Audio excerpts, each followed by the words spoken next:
Oi. Eita. Boa tarde, né? Queria falar bem rapidamente sobre esse projeto, que é Leituras da Ditadura, que está abrindo hoje um ciclo de convidados, de debates. Abre com o Zunir Ventura, que generosamente aceitou nossa proposta de estar aqui conosco, dividindo um pouco da vivência, dos olhares desse período e das consequências desse período, né?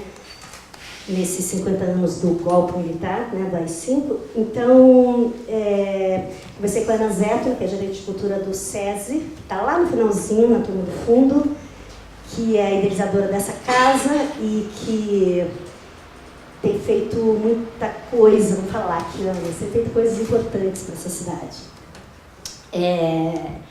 E esse projeto, então, começa hoje. A ideia é abrir para uma conversa mesmo, mas uma conversa onde o Zunir possa, onde a gente possa se explorar bem, onde você vai falar muito. E convidei o Newton Goto, que é um artista visual da cidade, que dialoga e é pesquisador, enfim, é muito comprometido com esse período também, da década de 70 e outras décadas, mas tem um trabalho forte nesse sentido. E não convidei ninguém de literatura para mediar, para a gente tentar fazer esses links mesmo que o Zunir faz na obra dele, né? Então, eu sou de teatro, por exemplo, né? Então a gente está, e esse trabalho está buscando isso, a gente promover esses encontros trans, né? Que a gente possa trocar e se encontrar. Queria falar da programação também, que vai ser uma edição, Leituras da Ditadura, dentro do Zoom Cultural, vai ser uma edição por mês. Então começa agora em setembro, a gente teve na quarta-feira passada, peraí que eu sou atrapalhada para falar. As leituras são leituras dramáticas de textos de teatro desse período, então a gente teve Murro em Ponta de Faca, terá dia 22 de outubro, a leitura de Milagre na Cela, do Jorge Andrade, e dia 26 de novembro, ponto de partida do Gianfrancesco Guarnieri. Paralelo a essas leituras, acontecem esses eventos aqui, esses encontros na Casa Heitor. Começa com o Zunir Ventura e a gente tem em outubro, dia 25, a Dulce Pandolfi. Depois a gente divulga e fala mais sobre isso. E o terceiro convidado a gente não está fechado ainda. Então, obrigada por terem vindo, que bom que coube todo mundo. E muito obrigada a vocês dois, a Ana, a Zétula e a vocês todos que estão aqui. Boa noite. Então, primeiramente, agradecer também a vida do Zunir Ventura aqui da cidade. A gente está muito satisfeito em recebê-lo. Né? Escritor, jornalista, mediador cultural, cronista de gerações, autor do livro 68, Ano que Não Terminou, Cidade Partida, entre outros, obras referenciais para pensar essa questão transgeracional e também essa reflexão sobre a cidade contemporânea. Enfim, teriam várias outras coisas para poder falar do currículo do Zunir. Acho que as pessoas podem procurar na internet, tudo. Eu também não sei de tudo, mas sei que é uma figura bastante importante para nós, né, de gerações posteriores, e acho que a gente que tem interesse em tentar entender esse passado, o nosso passado, né, para ver como é que as coisas criaram essa realidade que a gente vive. É legal também quando a gente encontra alguém que é de uma geração antiga e que também tem essa preocupação de pensar a sua geração e as novas gerações. Então acho que tem um encontro de memórias aí que é bem importante, assim, ter esse repasse direto de quem experimentou, né, quem vivenciou isso, e que hoje está atualizado, está pensando nesse agora também, de uma forma diferente da forma como foi naquela época. Então, muita satisfação aqui em tê-lo conosco. Fico contente também de ter sido convidado, né, porque eu também não sou exatamente da área de literatura e nem do jornalismo, sou das artes visuais, gosto de escrever também, mas me sinto bastante identificado assim pela prática. Então, a partir disso foi que, relendo algumas coisas da sua obra, eu elenquei assim, uns tópicos que eu gostaria de propor como alguns eixos para a gente começar a conversa.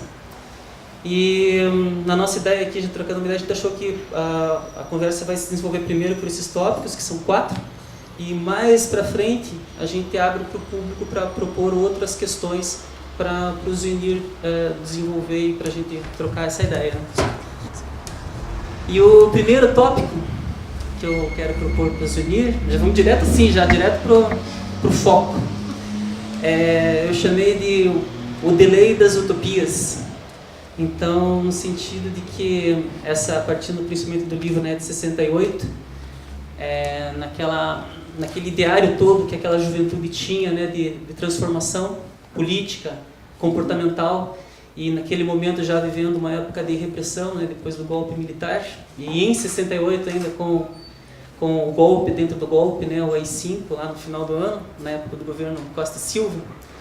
Então, esse ideário da juventude de abaixo da ditadura, né, e de que a revolução era possível, mas hoje em dia a gente vive numa outra época, né, então aquele ideário, exatamente, é difícil de você imaginar que ele possa ser apropriado ou usado da mesma forma pela nossa geração, né.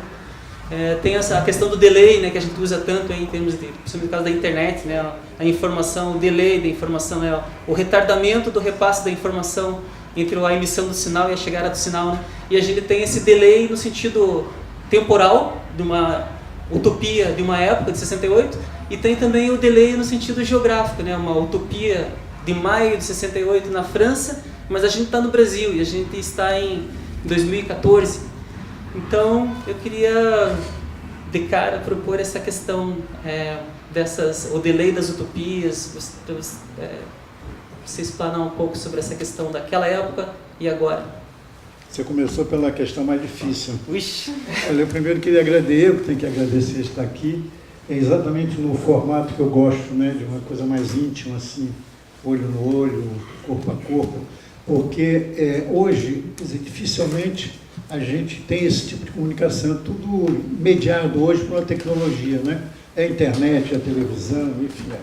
E eu gosto muito desses encontros, porque você tem essa oportunidade de tocar nas pessoas, né? De olhar no olho, né? Enfim, sentir assim a presença.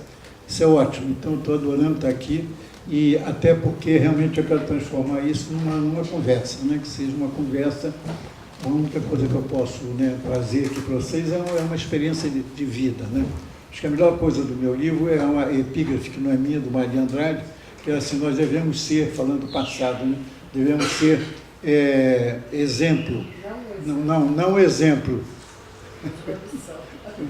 Está aqui a minha mulher, que é minha alter ego, ela vai a todos os lugares. HD externo, se diria hoje em dia. E eu digo, quando pergunta assim, por que você escreveu esse livro? O primeiro livro que eu escrevi, esse em 1968, foi porque ela mandou. Aí todo mundo ri, acha que é uma piada, e é verdade, é exatamente. Então me acompanha há 51 anos, né, que ela me acompanha, e ela vem e fica na primeira fila. E quando eu fico muito engraçadinho, ela faz assim, também. Quando está demais, ela diz, menos, enfim. Então, a epígrafe, na verdade, já me corrigiu, é que nós devemos ser, não exemplo, mas lição. Eu acho que é esse olhar que eu sempre proponho, sobretudo para os jovens, né? Quando o livro saiu, foi lançado, havia muito, né, essa coisa de uma espécie de saudade do não vivido, sabe? A nostalgia do não vivido. Pessoas que não tinham vivido 68 e tinham saudade, né? Uma coisa assim, um paradoxo muito curioso. E eu dizia, olha, não é para, enfim, tem que olhar como lição, não como exemplo e tal, porque as coisas são diferentes, né? Quer dizer, hoje você tem um outro país, você tem uma outra realidade, 68 aconteceu exatamente, quer dizer, numa época que você não tinha internet, você não tinha globalização, e um dos mistérios dessa época é realmente a sincronia. Quer dizer, por que naquele momento, no mundo todo, países comunistas, países capitalistas, etc., tinham o mesmo anseio, os jovens usavam o mesmo cabelo comprido, cantavam as mesmas músicas, quer dizer, a trilha sonora era a mesma, quer dizer, as palavras de ordem, por que hoje isso é natural, né? Quer dizer, tudo viral, né? Quer dizer, aqui você, no mesmo momento, está... Mas naquele que você não tinha comunicação, quer dizer, a comunicação demorava, né? Tinha aquela coisa de você, para se comunicar com país como a França, você levava dias. Eu fui correspondente lá, mandava meus artigos com 3 dias, chegava aqui com 3 dias de atraso, porque tinha que esperar o avião e tal. Então, é uma época que eu digo, é diferente. Agora, tem analogias e tem absolutamente contradições. Por exemplo, você está falando de utopia, né? E eu estou pensando que a expressão é ótima, né? De lei da utopia, né? E eu estou pensando na distopia, né? Quer dizer, que é o contrário da utopia, que é muito o que a gente está vivendo hoje, né? Eu acho que ficou dessa utopia realmente uma distopia, né? E a gente vive uma época realmente muito difícil. Era engraçado, é mais difícil do que naquela época. Era mais doloroso. Quer dizer, você sofria mais, você arriscava mais. Quer dizer, nós perdemos uma geração de meninos de 13, 14, 15, 16, 18 anos, toda uma geração que foi torturada, que morreu, que foi exilada por uma causa, e que é uma coisa realmente muito, muito curioso, né, dessa época, é esse espírito, né, que eles tinham de entrega, né, quer dizer, é realmente uma geração que se entregou. Era uma geração, para usar uma expressão da época, politicamente incorreta, era uma geração de porra loucas, né, quer dizer, muita porra louquice, que é uma expressão que se usava muito. Eles arriscaram muito, fizeram muito, mas muito generosa, sabe, muito ética e muito apaixonada pela causa. Quer dizer, eles arriscaram a própria pele, literalmente, né, porque eram presos, sobretudo no Brasil, onde você tinha uma ditadura, arriscavam mais. Eu acho que foi a geração que mais sofreu de todas as gerações, digamos assim, que eu conhecia, ou de presença ou à distância, como a geração francesa, que eu, em maio até eu estava lá e tal. Enfim, eu acho que a geração brasileira, ela acreditava nessa utopia. Você sabe que hoje, quer dizer, a utopia era um dado, era um valor positivo apenas. A gente sabe que você também tem uma utopia do mal, né? Quer dizer, se você pensar bem, o nazismo foi também uma utopia, né? Quer dizer, o fascismo foi uma utopia. Mas essa utopia dessa garotada era a utopia realmente do bem, né? Quer dizer, era você arriscar a própria vida, né? Pensando em alcançar o impossível, né? Uma das palavras de ordem de 68, de Paris, é exatamente isso, né? Quer dizer, você pensar o impossível, né? Quer dizer, nada era proibido, né? E impossível era possível, né? Enfim, então eu acho que dessa utopia, e a gente pode falar também mais da herança, né? De 68, o que ficou, o que sobrou, né? De 68, desse movimento assim tão rico em energia, ao mesmo tempo tão misterioso.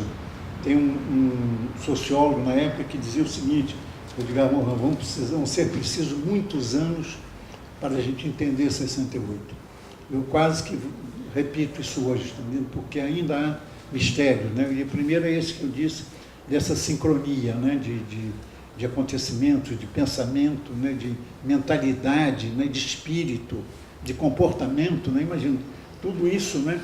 Quer dizer, acontecendo em países completamente diferentes, né? E às vezes antagônicos, né? Do ponto de vista político.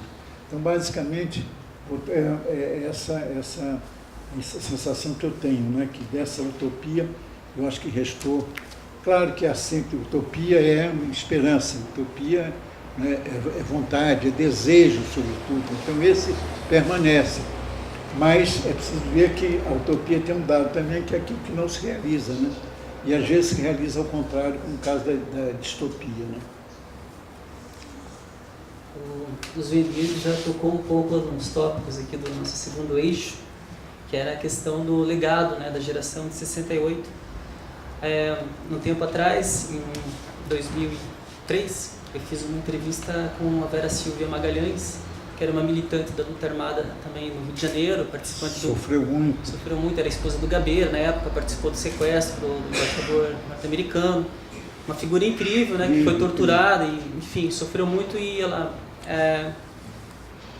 ela falava também dessa questão do legado, né, o que a geração dela, ela achava que a geração dela havia deixado para as gerações posteriores, e ela falava da ética, né, que a ética tinha sido uma questão assim imaterial, né, que tinha sobrado de uma forma bastante forte para todos. Ela até havia comentado uma outra questão além da ética.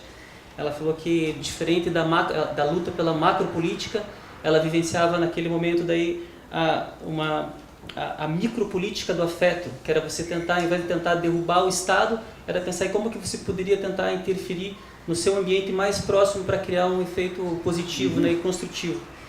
E outras questões que eu acho que tem a ver com o legado que eu vou passar para você também, é a questão que você comenta muito no seu livro também, de 68, que é a questão da subversão política e comportamental, né, as mudanças de paradigma, e essa questão da identidade revolucionária e um constante questionamento político, né? Então isso foram, acho que essa questionamento sistemático assim da política também foi algo que veio herdado assim dessa geração, né? Então, quais são os legados, né, de 68? Eu acho que você tem, né, quer dizer, um tipo de legado, enfim, uma herança maldita, vou usar uma expressão mais ou menos recente, e um legado positivo. Quer dizer, o que eu acho de herança maldita, enfim, é o problema das drogas, a questão das drogas. Que elas, quer dizer, naquele momento ganham um corpo muito grande, uma divulgação, uma difusão enorme.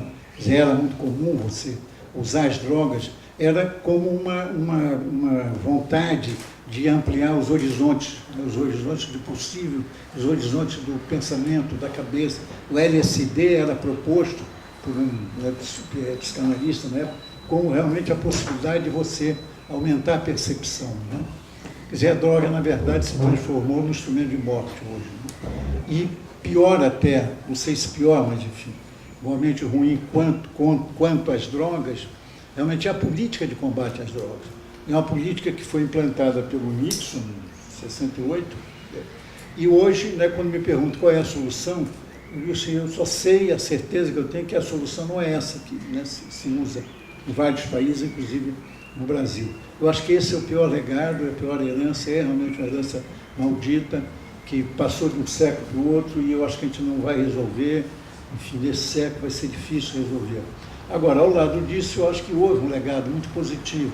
Eu acho que alguns movimentos sociais muito importantes que ou nasceram ou ganharam corpo naquela época, que é primeiro o movimento feminista. Quer dizer, não é daquele momento, mas ele, né, eu acho que impulsionou naquele momento, tá, 68, ganhou uma visibilidade, uma importância muito grande, a presença da mulher. Né? Quer dizer, houve realmente grandes conquistas, né, no plano do comportamento, sobretudo. O movimento negro, o movimento gay e o movimento ambiental, né, a ecologia. São 4 movimentos assim, sociais muito importantes, né, como legado positivo. Por exemplo, tem uma coisa muito curiosa, né, é que aqueles meninos, achavam que iam fazer uma revolução política, lutavam por fazer uma revolução política. Na verdade, fizeram uma revolução comportamental. Quer dizer, o que ficou, você falou aí que a Silvia falou em ética, né? No meu livro eu falo em dois valores que eu considero muito importantes naquela época desses meninos, que é a ética e a paixão pela causa pública. Quer dizer, quando a gente diz, né, que eles arriscaram a pele, foram para a rua, levaram porrada e perderam os melhores anos de suas vidas, né, ou no exílio, ou na prisão, sendo torturados, morreram muito, né? Tudo isso por uma causa, nada por interesse pessoal. Quando hoje a gente vê a política, né, que é muito mais fisiologia do que ideologia, né, você tem que tirar o chapéu para esses meninos com toda a reserva às loucuras que eles fizeram. Mas a intenção, a generosidade deles, a entrega, era absoluta. Não tem nada a ver com a política, né, de hoje, que a gente, enfim, vê aí em volta. Né? Então, eu acho, viu, que eu não sei se eu respondi a todas as suas perguntas, as suas questões aí, mas eu acho que a coisa da ética é realmente fundamental, eu acho que é um valor fundamental que ficou. Eu acho que uma das razões do sucesso do meu livro, que eu estava te falando hoje, quer dizer, menos, né, pela possível qualidade dele, e mais porque ele surgiu no momento, ele foi lançado em 1988, o país estava saindo, né, da ditadura, estava buscando caminhos, ia ter a primeira eleição, enfim, alguns aqui assistiram aquele desastre, né, que foi a eleição do Collor, né? Mas havia uma demanda de ética muito grande. E aí eu acho que esse livro, porque relatava uma época, em que a ética era um valor, eu acho que, sabe, os jovens se encontraram naquele livro. É isso que a gente quer, é o que essa geração fez, que a gente precisa e tal.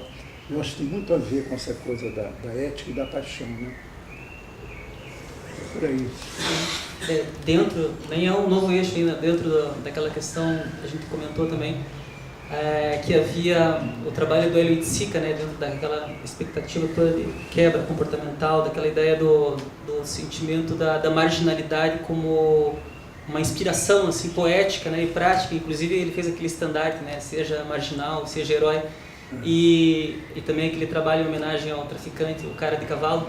E como isso muda completamente de contexto, né? Tipo, porque você ter a mesma forma de expectativa que se tinha em relação àquela ampliação da consciência e uma banalização que se tem em relação ao uso hoje, o cara, sei lá, pô, vou cheirar uma coca e vou assistir televisão, entendeu? Tipo, ou qualquer coisa, vou no mercado. Então você não tem mais aquela busca, ou tem também, mas no geral você tem, além dessa questão da repressão e tudo mais, você tem a banalização do uso, né? A perda da busca da ampliação da consciência.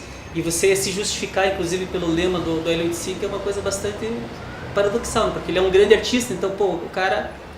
Não é bom levantar isso, né? Porque eu acho que isso é enfim, eu acho que hoje, lucidamente, a gente, né, pode criticar esse tipo de ação, que era um pouco o seguinte: a gente lutava no Brasil contra uma ditadura. Então, tudo que era contra a ditadura, tudo que era transgressão, era recebido como um valor em si, né? Que era na música do Chico, né? Chame ladrão, chame ladrão.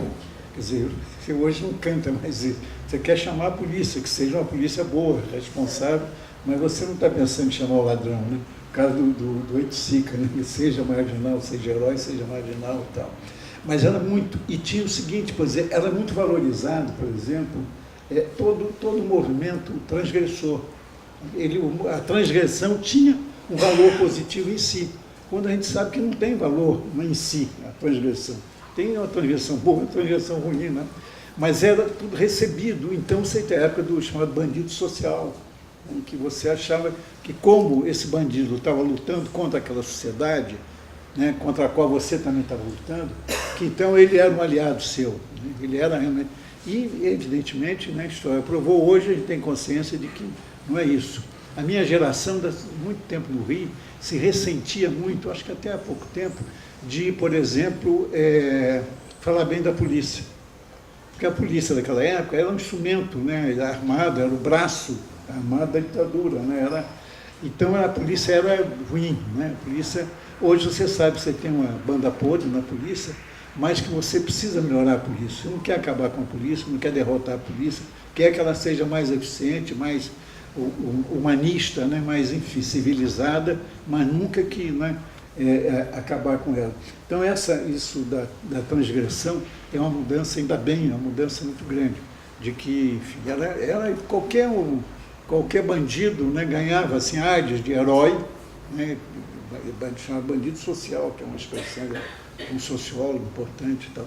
Então, eu acho que isso é uma transformação, quer dizer, que a sociedade viveu no Brasil muito boa.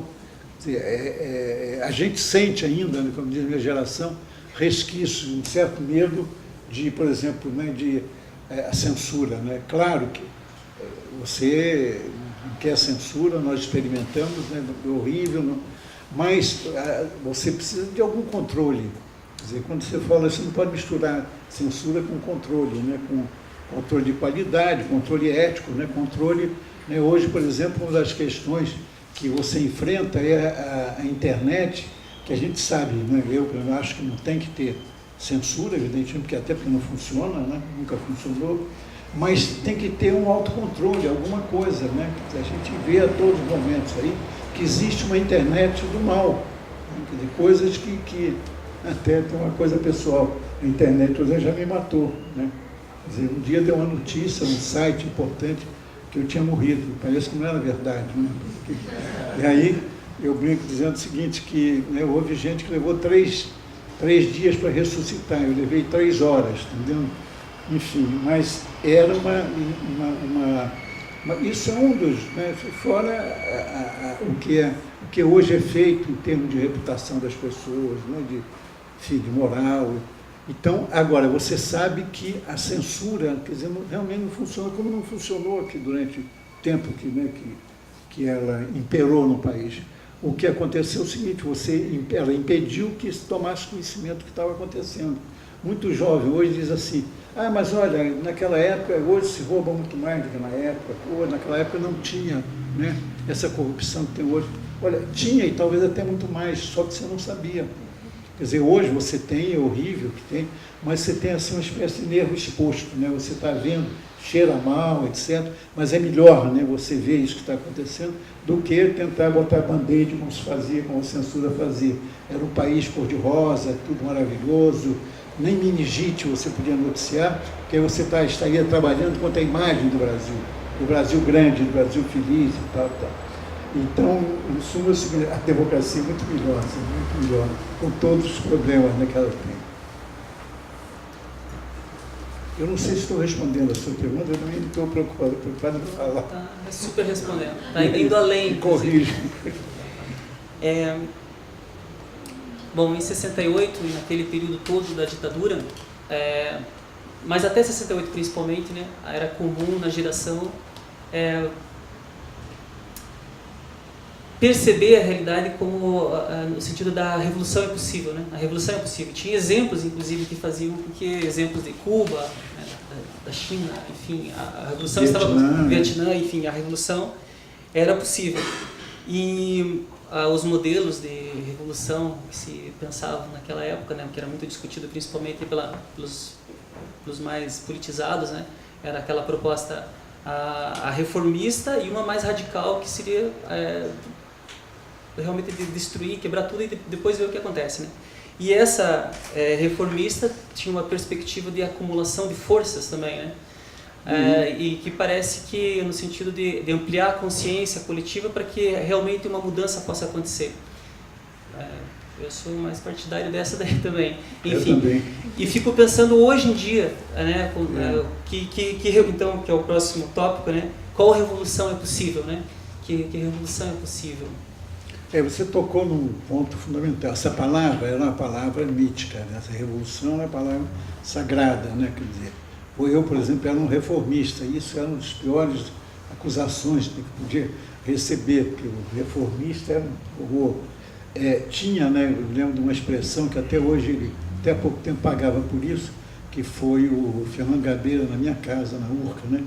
Ele, numa discussão com o Paulo Franci, acirrada, ele usou uma expressão que até morreu, Paulo Franci perseguia ele com essa expressão, que ele dizia assim, do caos nasce uma nova ordem. Era a frase do Gabeira. O Gabeira era, né, na passeata, a famosa passeata de 100 mil, você tinha os dois grupos, os reformistas e os revolucionários. Os revolucionários gritavam, né, a palavra de ordem, só o povo armado derruba a ditadura. E os reformistas, digamos, só o povo organizado derruba a ditadura. Era engraçado ver essa passeata, você tinha nitidamente, né, ali o que estava acontecendo com o projeto, né, de transformação, né, quer dizer, os reformistas, enfim, é evidente que os revolucionários perderam e custaram e sofreram muito, né, nessa derrota e tal, que foi essa garotada que partiu para a luta armada, né, a partir de um determinado momento, achava que só, né, a luta armada, só a ruptura, só isso podia resolver o problema do país e tal. Foi realmente um grande equívoco, mas eu faço uma crítica muito respeitosa, porque não era retórica, quer dizer, de quando foram para a luta armada, foram para a morte. Não é que você luta, né, contra um exército, né, contra um poder, como era o poder militar, realmente é uma coisa quase que suicida e tal. Então, mas a palavra mágica, a palavra, né, mítica, era realmente revolução. Tinha exemplos, quer dizer, a favor, né, por exemplo, na geração dos anos 50, a Revolução Cubana, por exemplo, foi um modelo de revolução que incendiou, né, todas as nossas fantasias, né, porque era um grupo pequeno, né, de jovens, todos eles jovens, Fidel, Che, etc., Camilo Cienfuegos, que derrubaram a ditadura lá, uma ditadura braba, né, que era do Fulgêncio Batista. Então aquilo incendiava, entendo, realmente a imaginação do jovem. Se isso foi possível lá, pode ser possível aqui. Vietnã é um outro exemplo. O Vietnã lutava contra os Estados Unidos, o maior poder bélico do mundo, né? E era um país eco, né? Com os meninos lutando quase com arco e flecha, e ganharam a guerra, digamos assim. Então, tudo era possível, né? A revolução era possível. Você achava que isso inspirou muito. Só que eram realmente, enfim, meio exceções, né? Quer dizer, isso aconteceu em 2 países e não era uma regra, né? Que você pudesse aplicar num país como o Brasil.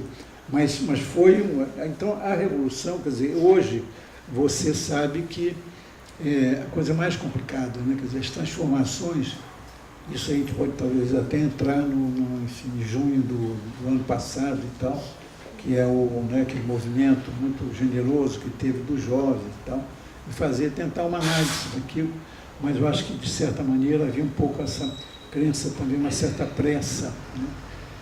Vocês devem se lembrar, ou devem ter conhecido, os que não viveram naquela época, que havia uma frase, um verso, né, que conduzia tudo, que é: quem sabe faz a hora, não espera acontecer. Quer dizer, não é bem assim, infelizmente, né? Quer dizer, a subjetividade era, você achava que o voluntarismo era transformador, né? Se, né, aquele menino de Cuba, com a vontade, né, sem um desequilíbrio completo de poder, de arma e tal, conseguiram derrubar, né, se o Ho Chi Minh conseguiu, né, enfim, expulsar os americanos, então realmente a vontade, né, o voluntarismo pode predominar. E a gente sabe que não é bem assim. É preciso ter vontade política, é claro, falta muito, né, falta muito hoje, por exemplo, no país, mas não basta só, né, o voluntarismo, não basta, como dizia na época, as condições subjetivas. É preciso que haja as condições objetivas também para você transformar. Eu acho hoje muito difícil, né, você pensar na revolução, pelo menos nos termos em que se pensava. Houve tentativas agora, né, vocês têm visto várias primaveras, né, e que, enfim, né, não tiveram muito futuro. Eu acho que, na verdade, é muito difícil você pensar em revolução hoje como você pensava naquela época, pensar na possibilidade de sucesso, né, do movimento revolucionário, como você pensava naquela época. Você faz revoluções se você tiver o poder na mão. Né? Quer dizer, é fundamental ter o poder militar, né, ter o poder econômico para você fazer a revolução. Então, acho que basicamente a gente depois pode voltar a esse tema quando falar de possíveis analogias, né, entre um tempo e o outro. Né? A gente podia voltar já então, porque até eu queria ter colocado, já acabei esquecendo, que é justamente essa analogia com as manifestações de junho do ano passado, né, dessa reivindicação toda que foi para a rua, e até a parte, enfim, bastante, às vezes, contraditória em relação ao que se manifestava, né, às vezes se manifestavam coisas assim, opostas, inclusive, mas na parte que seria mais radical e que foi mais crítica objetivamente, havia uma inspiração também nesse pessoal de contra a ditadura, né? Muito. Mas entre a inspiração e a prática, enfim, a gente vive momentos bem diferentes, enfim, tem os conteúdos que procedem, que fazem sentido, mas tem um ambiente também que não é uma ditadura, né, que é um ambiente democrático, como você falou, então, em certa medida, essas manifestações talvez tenham exagerado em algumas formas de se realizar. Eu queria, você também além de escritor, também é um jornalista, deve ter convivido muito com esse questionamento. Queria saber o que você pensa desse comparativo. Você tocou nesse ponto. Houve, claro, que há analogias, né? A primeira delas é geracional, né? Quer dizer, de jovens. Mas há muitas diferenças, né? A primeira, começa pelo próprio conceito de geração. Você tinha a geração de 68, era, digamos, uma geração. Hoje você tem tribos, né? Cada tribo é uma geração, né? Tem maneiras, culturas, né, diferentes, tem modos de... Enfim, então, e aí começa aí a diferença. Não sei se começa aí, mas é uma das diferenças básicas. A outra é exatamente que o país mudou, o mundo mudou. Você tem hoje a internet, né? Você tem hoje, que é um instrumento, aliás, foi muito usado nesse momento, que faz a diferença. Agora, eu acho que, basicamente, você falou que houve eu entendi como uma mimetização, um pouco de tentativa de copiar o exemplo de 68. Uma das minhas tarefas, quando o livro saiu, era exatamente dizer, olha, peraí, não é 68, não é assim, quer dizer, não foi um mar de rosas, é uma coisa, sempre que eu falava para jovens, né? E eu fui muito procurado em junho do ano passado para isso, não sabia, mas vem cá, aí 68. Aí eu me lembrava de uma frase, no segundo livro que eu tenho, que é 1968, que fizemos de nós, eu entrevisto vários dos personagens daquela época, né, que de alguma maneira viveram naquele momento, tiveram participação, e um deles é o Caetano Veloso. E aí eu pergunto ao Caetano, isso foi em 2008, vem cá, Caetano, você acha possível um novo 68? Aquela pergunta que me faziam, né? 68, eu dava a resposta dele, que ele deu uma resposta, aquela coisa do Caetano, né? Com jogo de palavras que ele faz muito bem e tal, aquela criatividade dele, imaginação. Ele falou, olha, para ser igual tem que ser diferente. Quer dizer, o que não era apenas uma frase feita, bonita, bem achada, mas é verdade que ele disse, não é para imitar, não dá, tem que ser diferente para ser igual e tal. Então, eu acho que houve, né, muita inspiração e vontade de repetir, né, aquilo, e na verdade, num primeiro momento, foi um movimento, né, quer dizer, que eu, por exemplo, era um daqueles que antes fazia o que a geração anterior de 68 fazia com ela. Dizia, esses garotos não querem nada, só querem saber de assembleia, de passeata, não querem... E a gente dizia dos jovens, né, de hoje, só querem saber de internet, ficar o dia inteiro na internet, fazendo game e tal. E, de repente, o país acorda, o gigante acordou, né, com uma turbulência para a qual não estava preparado.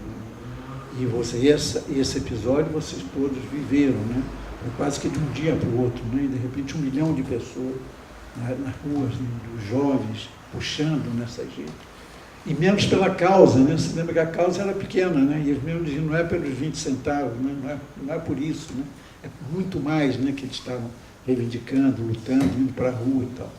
Mas houve um momento em que houve um desvirtuamento. Quer dizer, o que aconteceu? A primeira passeata, né, de São Paulo, no Rio, então, teve passeata de mais de 1 milhão de pessoas na Cinelândia. Meses depois, uma das passeatas tinha 100 mil pessoas, uma outra tinha 500 pessoas, depois 200 pessoas. Ou seja, a classe média, a opinião pública, aquilo que 68 tinha conquistado, porque no primeiro momento, no 68, os estudantes provocaram, quer dizer, uma repulsa, medo, porque agitavam, faziam barulho, e faziam e quebravam coisas e tal, e a classe média estava muito preocupada com isso, não queria saber muito E o Vladimir Palmeira, que foi o líder no Rio, ele foi de uma sabedoria incrível, porque aí houve a passeata de 100 mil, houve primeiro a morte do estudante, o estudante foi morto pelo PM, e houve um enterro no Rio de 50 mil pessoas, coisa que não acontecia há muitos anos lá, a sensação de que toda a população foi para o velório, né, do Edson Luiz, tal, e meses pouco depois, foi em março, junho e julho, houve a passeata de 100 mil.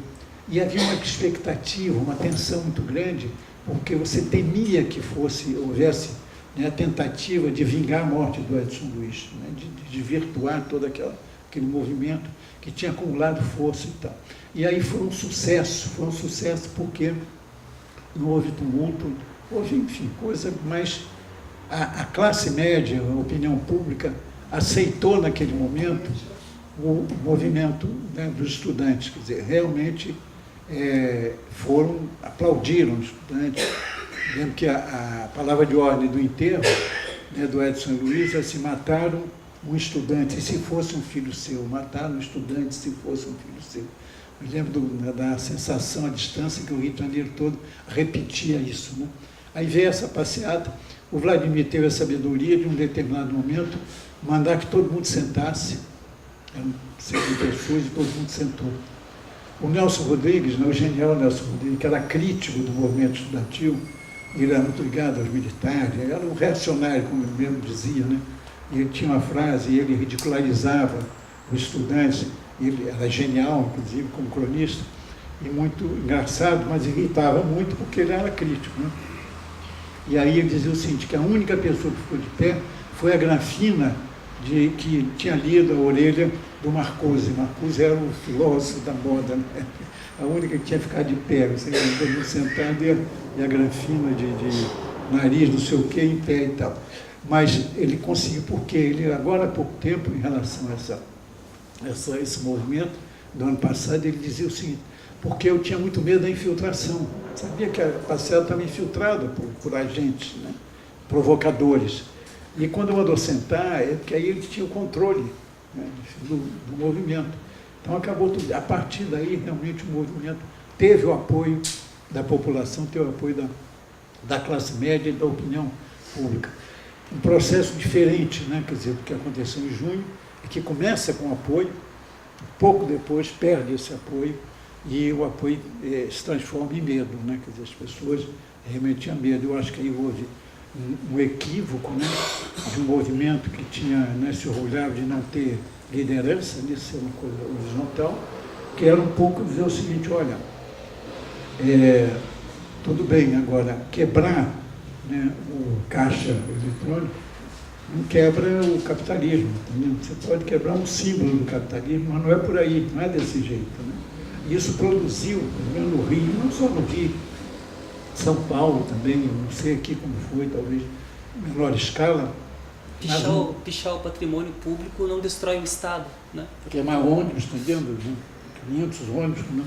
Quer dizer, não vai, ao contrário, você vai prejudicar a si mesmo. Enfim, houve equívocos, eu acho. Agora, isso não é irreversível. Eu acho que ali tem 68, para chegar a 68, teve que acumular muita força durante muito tempo. Você dizia, também cobrava e dizia assim, onde é que estão os estudantes? Onde é que estão os jovens? No país, todo o movimento de transformação começa com os jovens.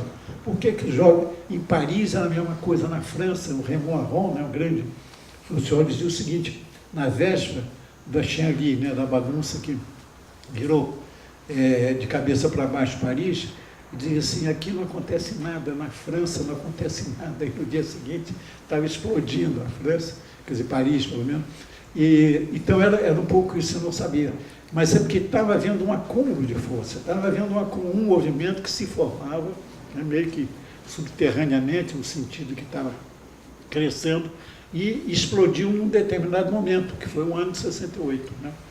Mas não caiu do céu. Então, eu acho que esses erros, né, esses equívocos, eles evidentemente podem ser corrigidos.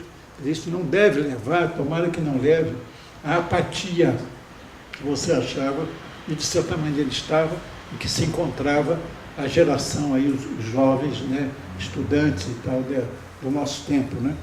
Porque, de certa maneira, tinha uma descrença com a política, né? Quer dizer, um desencanto, e até com razão, né? A gente sabe disso, né? Quer dizer, a política, quer dizer, hoje, quando eu falava muito mais, né, fisiologia do que ideologia, o quadro, né, que se apresenta é um quadro realmente, né, enfim, que dá um certo desânimo, eu acho que a campanha aí está movimentando um pouco, tem coisas aí acontecendo, tem novidades, né, mas até há pouco tempo, realmente era uma apatia geral.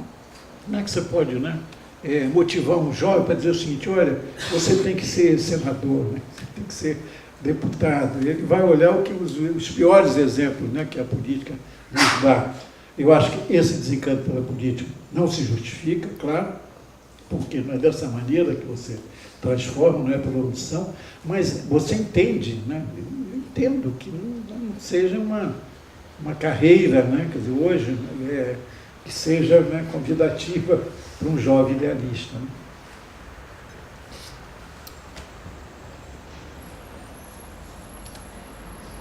Continuar um pouco, então, no nosso delay das utopias, né? Uma outra frase aqui, que eu acabei não falando do nosso almoço lá, mas é uma frase que eu penso bastante, assim, menos Raoul Vaneigem e mais Nied Guidon. Né? Eu acho que entre os escritos situacionistas, né, de 68, entre o Guy Debord e o Raoul Vaneigem, eu estava relendo, já li algumas coisas, né, desses escritos, acho incrível, assim, a crítica, né, ácida, muito apropriada, e realmente naquela época já falava de toda uma sociedade de mídia consumista que a gente vive hoje de um jeito bem mais aguçado, assim, são críticas incríveis e apropriadas. Mas eu acho que é uma Europa, né? Tipo, pô, tá falando de França, Holanda, e a gente aqui no Brasil, acho que, eu tô falando aqui de um jeito porque é o seguinte, essa literatura com certeza é uma literatura que a gente curte muito, tem muita gente leu, né? Aquela coleção Baderna, Taz, né? Zona Autônoma Temporária e tudo mais. Ela é uma literatura que ela tá por trás também desses movimentos recentes. E é uma crítica, eu acho que excessiva e muito insustentável, sabe? Parece que é muita desconstrução, mas eu acho que aquela desconstrução funciona para um lugar até que ele é mais instituído, como a Europa. Pô, mas o Brasil, cá entre nós, o Brasil nem chegou a ser tão instituído e tão construído assim. Então, quando eu falo ali mais Niede Guidon, que a Niede Guidon, né, a paleontóloga e arqueóloga, ela tem aquele trabalho todo lá no... é paulista, mas enfim, tem aquele trabalho todo lá no Piauí, né, do Museu do Homem Americano, daquele parque na Serra da Capivara, que é um trabalho incrível, assim, imagina, a mulher articulou, imagina aqui que não é o sertão do Piauí, né, que terra de coronel, que não é, se a gente já fala aqui do Paraná, ou dos nossos estados, você imagina o Piauí, né, o interior do Piauí. Então, com muita dificuldade, ela conseguiu criar um museu e um espaço de conhecimento, assim, ultra de ponta, e ela fez uma estratégia, assim, que eu acho, assim, fantástica também. Eu fiquei bastante, eu sou fã dela, né, assim, conheço pouco, também conheço o trabalho dela, né, o próprio lugar lá, incrível. E ela conseguiu criar uma universidade que ela é ligada a 3 estados, né? Tipo, é Bahia, Piauí e Ceará, sabe? É uma universidade que ela não é refém, porque, porra, o que acontece no Brasil, né? Você fica refém do estado, então, tipo, muda a cada 4 anos, daqui a pouco você vai ter que mudar a política de uma instituição. Então, aquilo que a gente imagina que é uma coisa sólida, o estado, na real, o nosso estado, ele muda a cada 4 anos, os governos mudam algumas perspectivas do próprio estado. E nesse sentido eu penso assim que, eu acho que olhando assim uma coisa transgeracional, daí eu acho muito legal você estar aqui de volta falando, repetindo, essa coisa de que, e também naquela ideia do exemplo e da lição, né? Eu acho que a nossa geração, e até as gerações mais novas do que a minha, a gente tem poucos exemplos assim construtivos, sabe? Porque pô, vamos destruir o Estado, beleza, né? Primeiro que não vai conseguir, mas não vão faltar críticas e problemas para a gente elencar de cabo a rabo para destruir, para falar que o Estado está ruim. Agora, qual que é a proposta construtiva que dá certo e como que você articula isso? Então, ela faz um museu do homem americano, um museu de ponta, junto com a comunidade, sabe, defendendo um parque, né, um patrimônio da humanidade. Enfim, então essa perspectiva da desconstrução e da construção, né, a questão de uma proposição. Eu queria que você falasse um pouco disso, talvez se você quiser também amarrar com a história do Viva Rio, que eu acho que ela vai um pouco nesse espírito construtivo, né? Não sei como é que está agora, o quanto que você acompanha, mas no livro Cidade e Partido você fala muito desse movimento de resgate da identidade da cidade, né? Num aspecto mais afirmativo. E eu acho que é isso que a gente, sabe, eu acho que as gerações mais novas acabam carecendo desses exemplos mais positivos e construtivos assim, em relação à sociedade. Eu, por exemplo, esqueci de falar, falando, né, do movimento de junho de 2013, que, por exemplo, o negócio do vandalismo é um pouco a herança, eu acho que não pretendida, mas de certa maneira da coisa daquele momento, daquela porra louquice de achar que você, né, que quebra e a transgressão, qualquer que seja, é um dado revolucionário, de transformador, transformador. E realmente não é, mas é engraçado, eu acho que, eu não sei se foi pensado, provavelmente não, mas são esses mistérios da história, quer dizer, você tem, eu vejo uma analogia muito grande, né, nessa facção, né, digamos, dos Black Bloc, enfim, dos vândalos, e com os mais radicais, né, sectários daquele momento, que era um pouco aquele princípio, né, de que, enfim, quebra mesmo, entendendo? Tudo que é Estado, tudo que é establishment tem que ser derrotado de alguma maneira, nem que seja com a transgressão bandida e tal. Eu acho que tem na verdade, muito a ver. Mas eu aí você falando, eu fiquei ligado nisso e não sei mais o que eu vou dizer do que você me perguntou. Do Viva Rio, de repente, essa proposta mais propositiva, né, construtiva, talvez? Ou outra? Essa foi uma outra experiência que eu tive. Talvez tenha sido as experiências mais radicais do ponto de vista profissional e existencial. Eu passei 10 meses frequentando uma favela no Rio, em 1993, dominada pelo tráfico. tráfico, né, o narcotráfico. E era uma favela pequena, uma favela plana no Rio, que não é muito comum, geral de morro, mas muito, eu chamei até de uma metonímia, né, do Rio de Janeiro, quer dizer, a parte pelo todo, representava muito. Eram jovens, meninos, que quase todos podiam ser meus filhos e até netos, né, e eu tendo que conviver um pouco com eles ali. Tinha havido uma chacina nessa favela, 21 pessoas que não tinham nada a ver com o tráfico foram, na verdade, executadas, exterminadas pela banda podre da polícia, né, pela PM, e aí eu acabei indo lá para conhecer aquela realidade, né, ver como é que estava vivendo aquela comunidade depois daquela chacina, né, daquele extermínio, e tive assim, muita surpresa. A primeira é que eu encontrei uma comunidade assim, muito sofrida, né, muito traumatizada, evidentemente, mas não queria vingança, queria, na verdade, justiça só. Eu pedia isso, né? E aí eu passei a frequentar, né? Lá, às vezes todo dia, certamente toda semana, a gente passava a noite lá e passei a conhecer aqueles meninos. Eu lembro que o primeiro choque foi quando eu encontrei um deles, com 18 anos, com uma R-15 aqui assim, que é um fuzil enorme e tal, por trás, assim, o ombro e tal, né? E a partir daí era uma geração toda armada, né? E eu tendo que, quer dizer, aquela coisa, é inevitável a convivência. Não a conivência pode evitar, mas a convivência, você está numa comunidade, você está sentado numa birosca daquela, e chega um menino como esse armado, que é o poder militar da favela. Você vai fazer o quê? Mandar ele sair dali?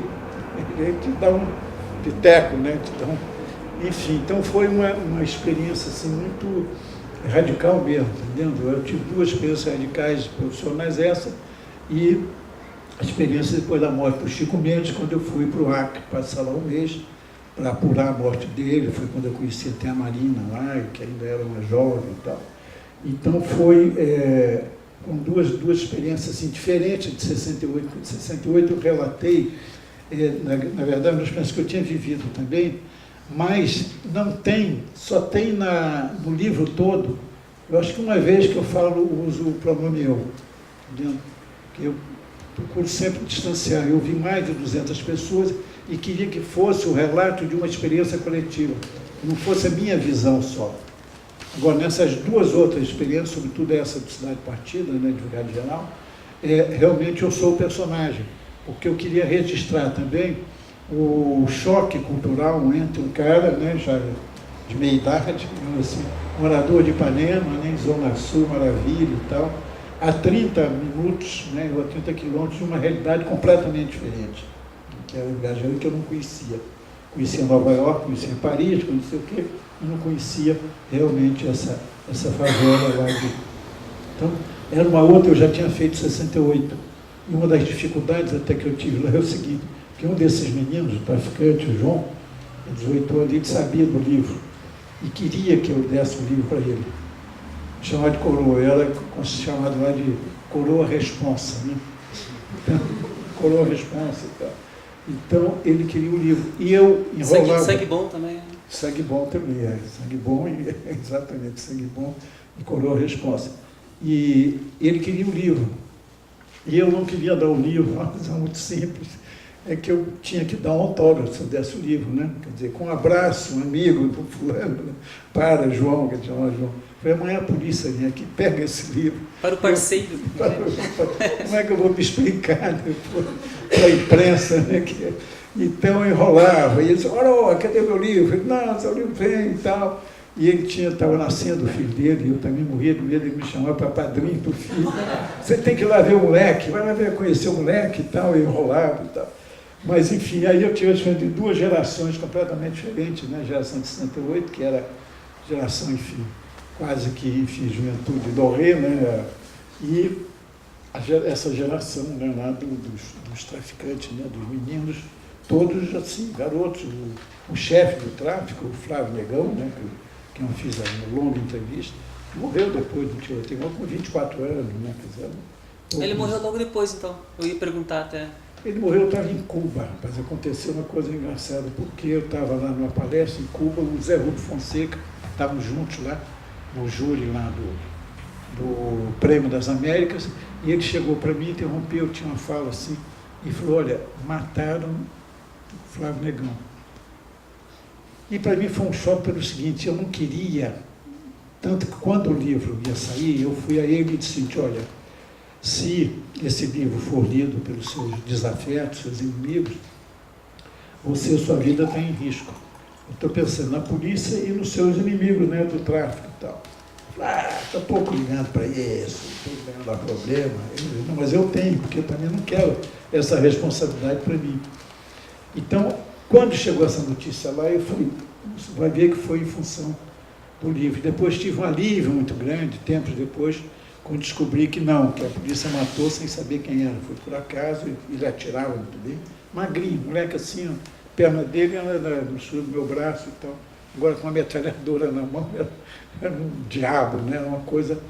Então, essa experiência para mim também foi uma experiência realmente absolutamente inesquecível, né? De mudança. Mas eu digo que não foi só profissional, foi existencial, porque mudou muita coisa do que eu, né, sabia, enfim, achava que sabia. A primeira é que a gente achava que aquilo ali era um antro de bandidos, né? E você tinha uma comunidade que, na verdade, você tinha bandidos, os bandidos eram uma ditadura, tomavam conta, né, de toda aquele... Tinha o poder militar, né? Militar e econômico, né, por causa das drogas e tal. Então mandava, era uma reprodução da ditadura, né, da ditadura militar e tal. Então foi uma experiência assim, meio... Viva Rio. E aí surgiu, aí tinham duas coisas, tem dois meninos, você vê coisa estranha, os dois heróis do livro, um é um sociólogo, o primeiro sociólogo daquela região, o Caio Ferraz, que era um garoto, e o outro, o Fábio Negão. Eles eram amigos de infância, colegas de infância, estudaram juntos, mesmas condições de vida e tal, e um foi para o tráfico, foi seguido, e o outro foi ser sociólogo. E desse encontro lá nasceu a ideia desse movimento Viva Rio, quer dizer, do encontro das duas cidades, fazer uma cidade, movimento, estava surgindo o movimento Viva Rio, Betinho era um dos membros desse. E aí, então, a gente, eu era também, né, como membro fundador, a gente associar, né, o movimento de lá, cidadão, né, dessa favela, atrás de justiça e tal, e o movimento Viva Rio, que era o movimento da cidade lá de cá, digamos assim, da cidade, né? Um movimento realmente cidadão importante, mas que não, até aquele momento não estava voltado para a favela, né? E existe até hoje nem pertenço mais ao movimento, por falta de tempo, por falta de condições, mas continua lá. Já tem realmente, foi em 83, né, que foi criado o movimento. E a Casa da Paz? A Casa da Paz continua lá. E agora aquela Fábrica da Esperança também? Na Fábrica da Esperança eu nem tenho notícia. Eu até engraçado, semana passada, agora esse dia, né, me ligaram lá da Globo News, querendo fazer uma matéria sobre Cidade Partida, que está fazendo 20 anos, né, do lançamento do livro. O livro foi lançado em 94 e tal. E se eu, enfim, toparia fazer, eu falei, olha, eu topo e tal. Aí me lembrei ela vai me ligar agora essa semana, de revisitar, sabe? Revisitar a Casa da Paz. O Caio está lá ainda tocando a casa. Não, o Caio fez o seguinte, o Caio foi perseguido pela polícia. Oxi. O menino Caio, né, esse sociólogo e tal. E foi ameaçado de morte, né, e tal, foi porque ele era muito folgado, Caio, incrível, né? E ele acabou tendo que se exilar, ele foi para os Estados Unidos, levado pela Cruz Vermelha, pelo pessoal aí, por umas ONGs, né, dessas de sociais, e teve muita dificuldade no começo, porque não falava a língua, era um sociólogo, e aí começou a trabalhar assim, a lavar chão, a fazer trabalhos desse tipo. Conclusão, acabou montando uma empresa de construção civil, e hoje eu brinco com ele, a última vez que ele veio aqui, eu falei assim, hoje você está rico, né? Não com a sociologia, mas com... E aí começou, ele muito inteligente, muito esperto, a ver que precisava essa mão de obra, de quem também não conhecia nada de obra, mas aprendeu, né? E ele oferecia isso, quer dizer, reforma de casa, que a gente sabe nos Estados Unidos, essa mão de obra não é farta, né? E aí se deu muito bem, tá? Ele já, a última vez que ele comprou um apartamento lá em Ipanema, em Copacabana, né? E aí, se está para eu até quero entrar em contato com ele para ver se ele participa dessa matéria, se a gente volta lá à Vigário Geral e revisita esse espaço e essas pessoas, né? Tem uma mulher maravilhosa que era uma sobrevivente, né, da chama de chamar. Bom, ela está lá, né, procurar e tal, mas foi um movimento realmente que teve muito resultado, assim, né, felizmente, foi muito legal. Viva a Rio.